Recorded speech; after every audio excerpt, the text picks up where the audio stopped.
আসসালামু আলাইকুম সম্মানিত শিক্ষার্থীবৃন্দ, গেম অফ স্টাডির তরফ থেকে আমি আবির স্যার সকলকেই স্বাগতম জানাচ্ছি খুবই গুরুত্বপূর্ণ নিউজ আপডেটে। তো বলা যাচ্ছে যে সাত কলেজ নিয়ে যদি হচ্ছে এর আগে আমি ভিডিও কিন্তু করে রেখেছিলাম, তো যারা দেখেননি তারা হচ্ছে দেখে নিতে পারেন। তো এবার একটু আরো গুরুত্বপূর্ণ নিউজ কিন্তু চলে আসতেছে সাত কলেজ ভর্তি পরীক্ষার ব্যাপারে। তো সাত কলেজের এবারে বলা হচ্ছে যে সাত কলেজের এবারের ভর্তি পরীক্ষার ঢাবির কাঠামোই কিন্তু হতে পারে, আর চূড়ান্ত সিদ্ধান্ত হবে মূলত সিন্ডিকেটে। তো এই বিষয়টা কেন উল্লেখ করা হচ্ছে তো একটু দেখে নিই। তো আপনারা মোটামুটি জানেন যে ঢাকা বিশ্ববিদ্যালয়ের যে অধিভুক্ত যে সাত কলেজ যে ছিল সেটা কিন্তু ঢাকা বিশ্ববিদ্যালয় থেকে বের হয়ে গিয়েছে অলরেডি। তো এটা নিয়ে ইউজিসির যে আপনার মন্তব্য মতামত এবং যে ইউজিসি এ ব্যাপারে সিদ্ধান্ত নিবে বলে জানিয়েছিল, তো এই ব্যাপারে এখনো কোনো নিশ্চয়তা কিন্তু পাওয়া যায়নি।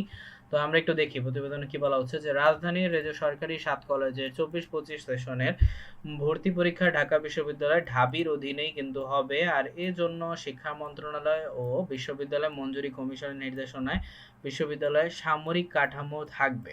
এছাড়া সরকারি সাত কলেজের কার্যক্রম ঢাবি থেকে সরিয়ে নেওয়ার চূড়ান্ত সুপারিশ করেছে মন্ত্রণালয়। আর সুপারিশ অনুযায়ী বিশ্ববিদ্যালয় মঞ্জুরি কমিশন অর্থাৎ ইউজিসি এবং অধিভুক্ত কলেজের একজনের অধ্যক্ষ নেতৃত্বে সার্বিক কার্যক্রম পরিচালিত হবে। এতে ঢাবি প্রশাসনের সংশ্লিষ্ট দপ্তরের প্রতিনিধি থাকবে। ওকে, দ্রুত ঢাবির সিন্ডিকেট ও হচ্ছে একাডেমিক কাউন্সিলে বিষয়টি চূড়ান্ত করার নির্দেশ দেওয়া হয়েছে। এই যে সোমবার 3 মার্চ শিক্ষা মন্ত্রণালয় মাধ্যমিক এবং উচ্চ মাধ্যমিক বিভাগ থেকে এই সিদ্ধান্ত নির্দেশনা ঢাবি উপাচার্য বরাবর পাঠানো হয়েছে। সাত কলেজের বিশ্ববিদ্যালয় হওয়ার আগ পর্যন্ত এই কাঠামো অনুযায়ী কার্যক্রম পরিচালনা করবে।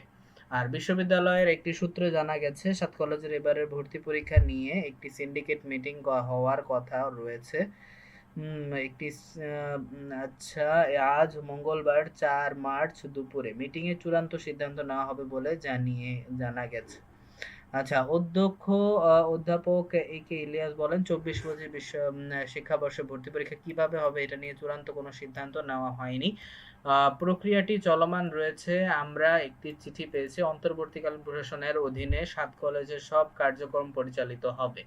ঢাকা বিশ্ববিদ্যালয়ের সিন্ডিকেট মিটিং এর পরে চূড়ান্ত সিদ্ধান্ত হবে কোন প্রক্রিয়ায় ভর্তি পরীক্ষা অনুষ্ঠিত হবে।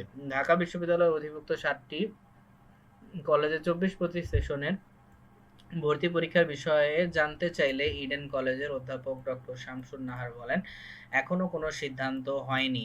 আজ ঢাকা বিশ্ববিদ্যালয়ের সিন্ডিকেট মিটিং এর পরে পরবর্তীতে সিদ্ধান্ততে জানানো হবে।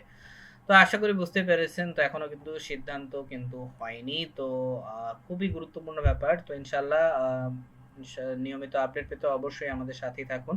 সাত কলেজ এবং অন্যান্য বিষয় রিলেটেড যত একাডেমিকের বিষয় রয়েছে, একাডেমিক অ্যাডমিশন সবগুলোই আমরা ইনশাল্লাহ নিয়মিত আপডেট দেওয়ার চেষ্টা করব। ওকে, তো এই ছিল এখনকার আপডেট। নিয়মিত আপডেট পেতে অবশ্যই চ্যানেলটিকে সাবস্ক্রাইব করতে ভুলবেন না। ধন্যবাদ সবাইকে।